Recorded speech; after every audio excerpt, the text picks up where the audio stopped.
शाहपुर के एक पुरसुकून कस्बे की कच्ची गलियों में रहमान का एक छोटा सा मकान था, जहां उसकी दुनिया अपनी बीवी ज़ैनब और 3 बेटियों मरियम, सारा और नन्ही हुरैन के गिर्द घूमती थी।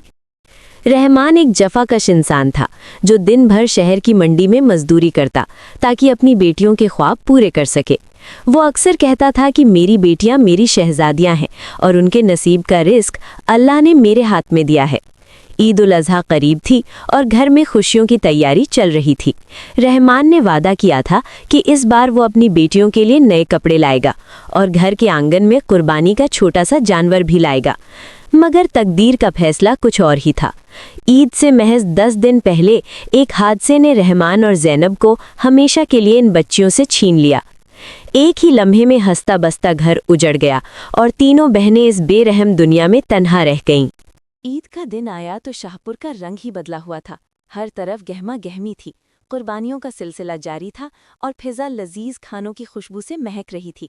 मगर रहमान के यतीम खाने में चूल्हा तक न जला। 14 साला मरियम ने जब अपनी छोटी बहनों की भूख से निढाल सूरतें देखीं तो उसका कलेजा कट गया। उसने हिम्मत जमा की और अपनी बहनों का हाथ थामकर अपने सगे ताया सलीम के घर चली गई। ताया सलीम इलाके के बड़े जमींदार थे और उनके दरवाजे पर उस वक्त 2 बड़े बैलों की कुर्बानी हो रही थी। मरियम ने जैसे ही दरवाजे पर दस्तक दी, अंदर से ताई मुमताज की कड़वी आवाज आई।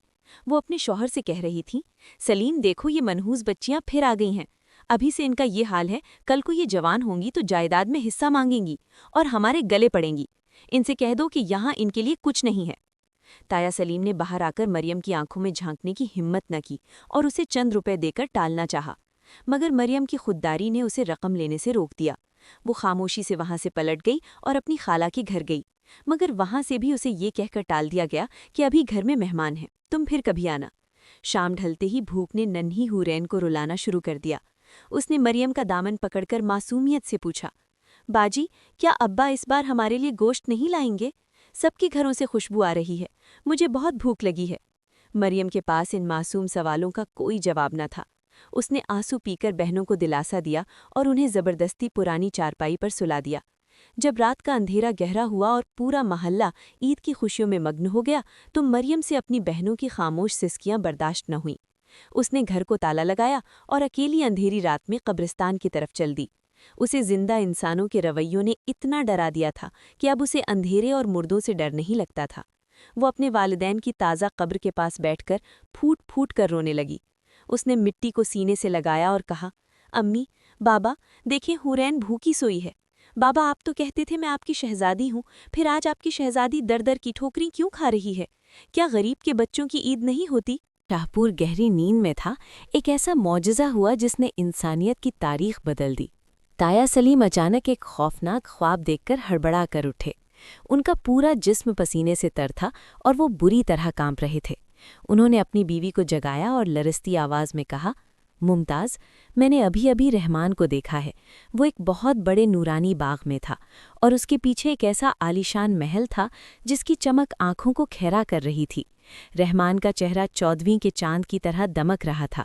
उसने मुझसे कोई शिकवा नहीं किया, बस एक ऐसी बात कही जिसने मेरी रूह पिघला दी। उसने कहा, भाई, अल्लाह ने मुझे बहुत बड़ा मकाम दिया है और यतीमों की सरपरस्ती करने वालों के लिए जन्नत में वो जगह रखी है जहाँ कोई गम नहीं। मैं तो अपने रब के पास बहुत सुकून में हूँ, लेकिन मेरे बच्चों के हिस्से की वो ज़मीन और जायदाद जो मेरे रब ने उनके लिए लिखी थी, वो आपके पास एक अमानत है। याद रखिएगा, यतीम का हक खाने वाले के लिए ज़मीन तंग हो जाती है और अर्श लरज़ उठता है।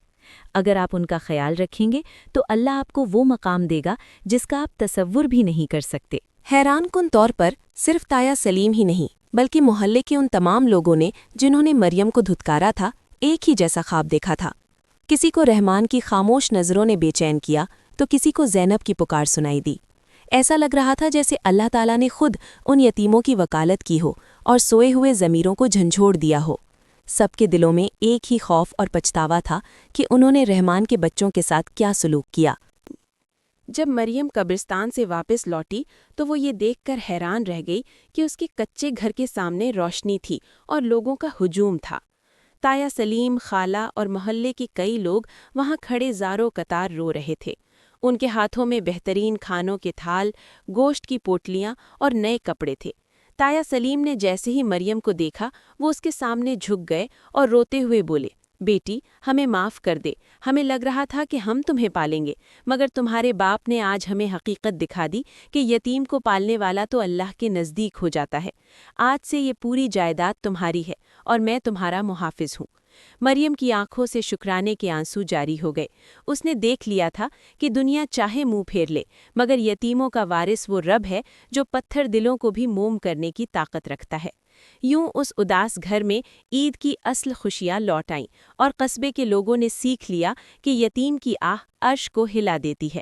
اگر آپ اس طرح کی مزید خوبصورت، سبق آموز اور موٹیویشنل کہانیاں دیکھنا چاہتے ہیں تو اس ویڈیو کو لائک کریں، اپنے دوستوں اور فیملی کے ساتھ شیئر کریں اور میرے چینل دی موئز وائس کو سبسکرائب کرنا نہ بھولیں تاکہ آپ آئندہ آنے والی ایسی ہی زبردست ویڈیوز سے فائدہ اٹھا سکیں۔